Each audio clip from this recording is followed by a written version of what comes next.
जय शिवराय भावांनो. तर आजच्या व्हिडिओमध्ये आपण जागरण गोंधळाची जी निमंत्रण पत्रिका असते किंवा निमंत्रण पोस्टर जे असतं ते बनवणार आहोत. तर त्यासाठी सर्वप्रथम फोटोशॉप ओपन करून घ्यायचं आहे. फोटोशॉप ओपन केल्यानंतर अशा पद्धतीचं आपण काही बॅकग्राऊंड घेतलं आहे. तर हे बॅकग्राऊंड आपण पिंटरेस्टवरनं डाउनलोड केलं आहे. तर या बॅकग्राऊंडला आपण गॉशन ब्लर दिला आहे. तर गॉशन ब्लर देण्यासाठी लेअर सिलेक्ट करून घ्यायचे आहे. त्यानंतर फिल्टरवरती जायचं आहे आणि ते ब्लरमध्ये जाऊ. गॉशन ब्लर जो ऑप्शन दिसतो त्यावरती क्लिक करून आपण 33.2चा ब्लर दिला आहे. तुम्ही तुमच्या हिशोबाने ॲडजस्ट करून गॉशन ब्लर हा देऊ शकता. त्यानंतर आपण पिंटरेस्टवरनंच अशा पद्धतीची एक इमेज डाउनलोड केली होती. तर त्याला आपण सिलेक्शन करून त्याचे मासवरती क्लिक करून आपण बॅकग्राऊंड रिमूव्ह करून घेतलं होतं. तर बॅकग्राऊंड रिमूव्ह केल्यानंतर आपण इथे मध्ये डार्कनेस आणण्यासाठी ब्रशने आपण अशा पद्धतीचं पेंट करून घेतलं होतं आणि त्यावरती आपण सॉफ्ट लाईट हा ब्लेंड मोड दिला होता. त्यामुळे इथे थोडा डार्कनेस आला आहे. त्यानंतर इथे आपण श्री गणेशाय नमः आणि श्री खंडोबा प्रसन्न हे टेक्स्ट आपण टाईप करून घेतलं आहे. तर हे टेक्स्ट आपण बालटू या मराठी फॉन्टमध्ये टाईप केले आहे आणि त्या टेक्स्टला दोन्ही साईडने या दोन रेषा दिल्या आहे. त्यानंतर आपण इथे सनवी आमचे इथे खंडोबा कृपेने हा टेक्स्ट टाईप करून घेतला आहे. त्यानंतर खाली ज्या दिवशी जागरण गोंधळाचा कार्यक्रम होता तर त्याचा दिनांक, वार आणि वेळ हे आपण टाकून घेतला आहे. तर आपण या डिझाईनमध्ये सर्व बालटूचा फॉन्ट यूज करणार आहे आणि काही जे हायलाईट टेक्स्ट आहे त्या ठिकाणी आपण कुरुदेवीचे फॉन्ट यूज करणार आहोत. तर त्यानंतर जे शुभेच्छुक होते, हे निमंत्रक होते, त्यांचेही नाव टाकून घेतलं आहे. त्यानंतर सर्वात खाली आपण समस्त शिरसट परिवार हा टेक्स्ट आपण टाईप करून घेतला. त्यानंतर अशा पद्धतीचे जे आयकॉन आपण इन्व्हिटेशन कार्डमध्ये यूज करतो हे आपण यूज करणार आहोत. तर हे आयकॉन तुम्हाला पाहिजे असेल तर कमेंट करू शकता किंवा डिस्क्रिप्शनमध्ये सर्व मटेरियलची लिंक दिली आहे, तेथूनही तुम्ही डाउनलोड करून आपल्या डिझाईनमध्ये यूज करू शकता.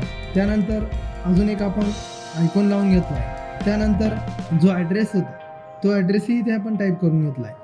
फक्त इथे ॲड्रेसला जी पहिली लाईन होती आपण त्याला बालटूचा बोल्डवाला जो फॉन्ट असतो तो यूज केला आहे. म्हणजेच आपण पहिल्या लाईनला आपण बोल्ड घेतला आहे आणि दुसऱ्या लाईनला रेग्युलर फॉन्ट दिला आहे. तर त्यानंतर इथे आपण जागरण गोंधळ हा टेक्स्ट आपण टाईप करून घेतला आहे. तर हा टेक्स्ट आपण आभासी नीलम या फॉन्टमध्ये टाईप केला आहे. तर हा फॉन्ट कुरुदेवीमध्येच येतो. तर कुरुदेवीचंच युनिकोड वापरून तुम्ही नाव टाईप करू शकता. तसेच खाली आपले नंबर हा टेक्स्टही आपण टाईप करून घेतला आहे. तर या टेक्स्टसाठी आपण आभासी आकाश नावाचा जो फॉन्ट आहे तो फॉन्ट आपण यूज केला आहे. आणि तुम्हाला हे सर्व फॉन्ट जर पाहिजे असतील तर कमेंट करा, मी तुम्हाला कसे डाउनलोड करायचे ते सविस्तर सांगेन किंवा तुम्ही इन्स्टालाही मेसेज करू शकता. तर त्यानंतर खाली आपण निमंत्रक हे नाव टाईप करून घेतलं आहे आणि स्थळ हे नाव टाईप करून घेतलं आहे. त्यानंतर वरती आपण एक येथे सर्कल घेतला आहे आणि सर्कलमध्ये खंडोबा महाराजांचा फोटो आपण क्लिपिंग मास्क करून घेतला. तर यासाठी आपण अशा पद्धतीचा काही फोटो होता तो सर्कलवरती ॲडजस्ट करून घेतला आहे आणि Ctrl+Alt+G करून क्लिपिंग मास्क करून घेतला आहे. किंवा तुम्ही दोन्ही लेअरच्या मध्ये जर अल्ट दाबून क्लिक केलं तर तुम्हाला क्लिपिंग मास्कचा आयकॉन येईल आणि क्लिक केल्यानंतर ते क्लिपिंग मास्क होऊन जाईल. त्यानंतर आपण अशा पद्धतीचा काही फोटो घेतला होता. तर हा फोटो आपण पिंटरेस्टवरनं डाउनलोड केला होता. तर त्यालाही आपण सब्जेक्ट सिलेक्शन टूलने सिलेक्शन करून त्याचं बॅकग्राऊंड रिमूव्ह करून घेतलं आहे. तर सिलेक्शन व्यवस्थित झालं नाही तर त्यासाठी आपण व्यवस्थित सिलेक्शन करून घेतलं आहे. तर आपलं सिलेक्शन झाल्यानंतर आपण येथे मास्कवरती क्लिक केला आहे, त्यामुळे बॅकग्राऊंड रिमूव्ह होऊन गेला आहे. आणि आपण ब्रश घेऊन येथे जर ब्लॅक कलर असेल तर आपल्याला इथे व्हाईट कलर घ्यायचा आहे आणि खालून ब्रश करून अशा पद्धतीने काही पार्ट इरेज करून टाकायचं आहे. त्यानंतर इमेज अशी होईल.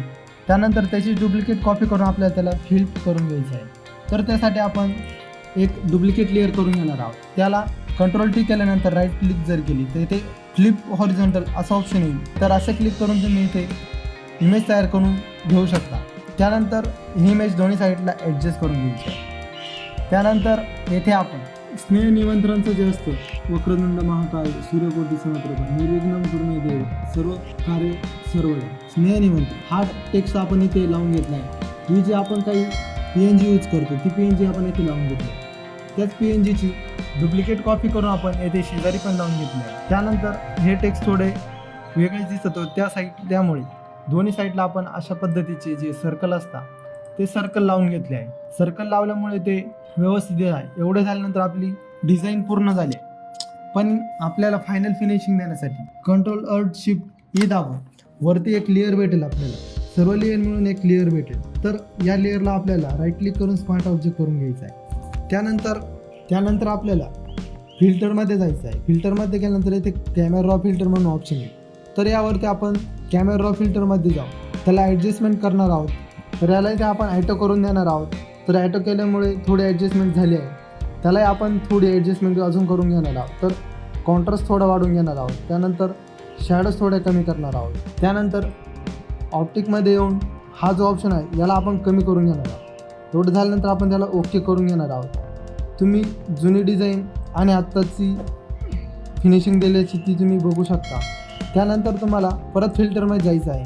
फिल्टरमध्ये गेल्यानंतर फिल्टर गॅलरी म्हणून ऑप्शन आहे. इथे गेल्यानंतर तुम्हाला इथे टेक्स्चरवाला जो आहे तो फिल्टर लावून घ्यायचा आहे आणि त्याची रिफ्लेक्ट एकच ठेवायची आहे. त्यानंतर तुमची डिझाईन पूर्ण होईल. तर असंच नवनवीन डिझाईन. तर या डिझाईनमध्ये जे सर्व मटेरियल यूज झालं आहे किंवा जी PhD यूज केली आहे तर ही PhD तुम्हाला डिस्क्रिप्शनमध्ये लिंक दिली आहे. तिथून तुम्ही डाउनलोड करून यूज करू शकता. आणि असंच नवनवीन डिझाईन्स शिकण्यासाठी असेच नवनवीन डिझाईनचे ट्युटोरियल बघण्यासाठी आत्ताच व्हिडिओ लाईक करा आणि चॅनलला सबस्क्राईब करा. तर जय हिंद, जय महाराष्ट्र.